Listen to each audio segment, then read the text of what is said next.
saat itu Brahmo pun berniat untuk menangkap ayam itu dan memasukkannya ke dalam tas ayamnya yang memang sudah kosong tadi kan. Tapi di sini Wak, pada saat Brahmo ini menyentuh bulu ayam itu, Brahmo terkejut. Kata dia gitu, berubah jadi perempuan cantik di Nadia. Enggak, tiba-tiba saja si Brahmo ini merasa seperti tersengat aliran listrik. Wah, tangannya langsung panas gitu dan panasnya sampai menjalar ke kepalanya. Kenapa nih? Kok nyetrum katanya? Tapi karena memang Rambo, apalah si Rambo? Brahmo. Tapi kan memang si Brahmo ini dasarnya orangnya lumayan cuek, Wak. Dia waktu itu nggak pikir macam-macam tuh. Dia mikir, mungkin perasaan aku aja kan memang aliran badan kita ini ada listrik. Mungkin tadi kayak gitulah. Akhirnya pelan-pelan dia pegang lagi, udah nggak kesetrum lagi. Dia masukkanlah ayam itu ke dalam tasnya, ya. Tas ayam, Wak, ya, bukan tas ransel, tas ayam. Dah, ini belum selesai nih, Wak, ya. Dah, ada dimasukkannya ayam tuh ke dalam siapa ini, dalam tas. Brahmo pun kembalilah berjalan menuju ke rumahnya. Tapi, Wak, di perjalanan pulang barulah beberapa langkah gitu, entah kenapa Brahmo ini merasa bahwa kok ayam yang aku bawa nih lama-lama berat ya. Tas ayam yang semula enteng ini secara perlahan-lahan berubah jadi macam tas belanja yang dipenuhi banyak barang belanjaan tuh. Kok berat, kata dia. Makin lama makin berat, makin lama makin berat. Nah, karena semakin berat, Wak, Brahmo pun akhirnya memanggul tas ayam itu tepat di atas pundaknya. Jadi macam orang ngangkat manggul karung beras. Taruh di situ. Berat kali ayam ini, katanya. Dah, jalan dia lagi. Nah, sampai sini awalnya si Brahmo mikir, udahlah ini mungkin memang ayamnya berat aja tadi kok nggak terasa. Tapi makin dipanggul kan, Wak, makin diangkut kayak gini, Brahmo ngerasa ayam tuh bergerak-gerak. Tapi bergeraknya tuh juga agak aneh, Wak, karena Brahmo ini tiba-tiba ngerasa oleng. Gegara tas ayam itu bergerak ke kiri, ke kanan, ke kiri, ke kanan, sampai terbawa badannya si Brahmo tuh seolah-olah macam ada bola yang bergelinding dekat dalam tas tuh. Ngapa nih? Ngapain kayak gitu? Pun di sini Brahmo tuh sama sekali belum berpikir yang buruk-buruk kali lah, Wak. Dia mikir, mau kabur kok ya? Mau kabur ya? Bentar dulu, tunggu dulu ayam, bentar lagi kita nyampe rumah, kayak gitu. Belum selesai nih ya. Tepat setelah dia ngomong kayak gitu, sabar dulu ayam. Entah kenapa, barulah di situ Brahmo ini tiba-tiba aja ngerasa merinding, Wak. Kenapa? Karena pada saat itu waktu jalan ini lagi bergoyang-goyang, entah kenapa Brahmo ini langsung merasa ada banyak kali pasang mata yang lagi natap dia.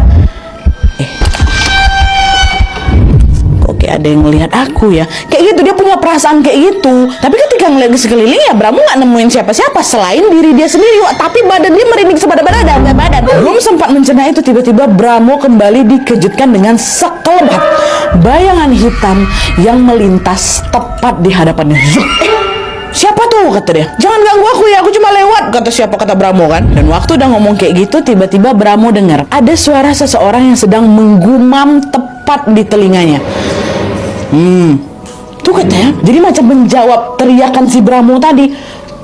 Katanya gitu. Nah, karena merinding aku karena merasa ada sesuatu yang nggak beres, Brahmo pun langsung mempercepat langkahnya hingga tidak lama kemudian dia sampailah itu di rumah, ya. Belum habis ini, Wak, ini tuh pokoknya padat rentetan terornya, tau kalian. Sesampainya di rumah, Brahmo pun langsung masuklah ke kamarnya dengan sempoyongan, kecapean saking beratnya ayam yang dia bawa tadi, Wak. Kemudian dia pun langsung meletakkan tas ayamnya tadi di sudut ruangan kamarnya. Saat itu si Brahmo ini sengaja nggak naruh ayamnya di kandang, gara-gara dia takut ditanyain sama bapaknya, kenapa ayamnya beda? Ayam kok biasanya mana? Gitu, masih takut dia. Ditaruh oleh dalam kamarnya. Dan setelah menaruh ayam tadi, Wak, Brahmo pun bergegas pergi mandi. Tapi di sini waktu lagi mandi ini, waktu si Brahmo melepas bajunya, Brahmo terkejut, Wak, karena si Brahmo ini melihat salah satu pundaknya terdapat bekas sabetan tali dan juga bekas gigitan manusia. Bayangkan, macam disabet, kalau kami bilang macam disabet tuh apa ya, itulah, tahu kalian kan, sok gitu, terus ada gigitan manusia. Ngapa pundak aku nih, kenapa tiba-tiba luka kayak gini? Perasaan tadi pagi waktu aku mandi nggak ada apa-apa lah, aku pun tadi nggak kenapa-napa, kenapa jadi malah ada luka yang kayak ini? Nah, belum sempat memahami keanehan ini, Wak, lagi-lagi Brahmo mendengar samar-samar suara orang yang menggumam kayak tadi tepat di telinga kirinya. Gitu. Sama kayak suara di perjalanan tadi tuh. Kata dia lagi. Dengar itu Brahmo pun cepat-cepat langsung menyelesaikan mandinya dan langsung kembali ke kamar untuk beristirahat. Masih ada lagi nih. Tapi sesampainya dia di kamar, dia mendapati bahwa tas ayam yang tadinya kan ditaruh di pojok ruangan kan, tiba-tiba tas itu udah pindah ke tengah-tengah kamar. Tapi lagi-lagi Brahmo waktu itu nggak begitu ngambil pusing dan mikir, kok ada di situ ya? Paling tadi aku nggak sengaja nyenggol lah waktu aku lagi ngambil baju di lemari, atau mungkin sebenarnya memang aku taruh di sini, aku aja yang lupa, kata si Brahmo kayak gitu kan. Dah nggak lama kemudian Brahmo pun dibiarkannya aja tas itu di sana, dia lanjut tidur. Nah pas lagi enak-enaknya tidur ini tiba-tiba Brahmo ketindihan kan, nggak bisa badannya digerak ini, sat, dan tahu kalian selanjutnya, aduh, kalian tolong bayangkan ya apa yang dialami sama si Brahmo nih ya. Waktu lagi ketindihan kan nih kayak, kenapa nih nggak bisa bergerak badan aku nih? Tiba-tiba saja di tengah-tengah ketindihan itu Brahmo merasa bahwa ada sebuah bola yang lagi menggelinding tepat di bawah kolong kasurnya. Ini kayak gitu. Berasa dia nih, apa tuh yang masuk ke bawah kolong kasur aku nih? Nah meski ingin sekali mengecek ke bawah, Brahmo nih itu lagi ketindihan, jadi dia nggak bisa gerak-gerakin badannya, orang dia nge-freeze. Apa tuh ya yang gelinding nih? Nah di situ Brahmo nggak panik, dia pasrah aja nih, dia pasrah menunggu ketindihannya nih hilang dengan sendirinya, karena dia tahu nanti juga paling hilang sendiri. Tapi udah ditunggu-tunggu kok nggak hilang-hilang. Bukan yang menghilang, si Brahmo ini justru kembali denger lagi ada suara yang suaranya itu terdengar lebih jelas lagi ya, dihemkan 3 kali dia kan.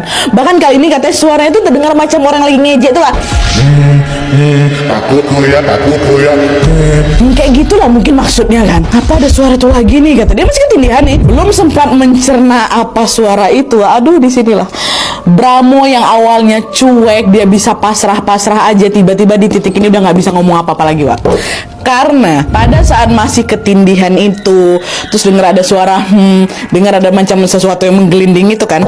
Pada saat masih ketindihan ini Brahmo melihat ada seonggok kepala. Tolong bayangkan seonggok kepala yang sedang menggelinding memutari kasurnya. Kepala ya Allah, kepala itu terus berputar-putar ngelilingin ujung rambutnya si Brahmo sampai kakinya tertindih. Kepala.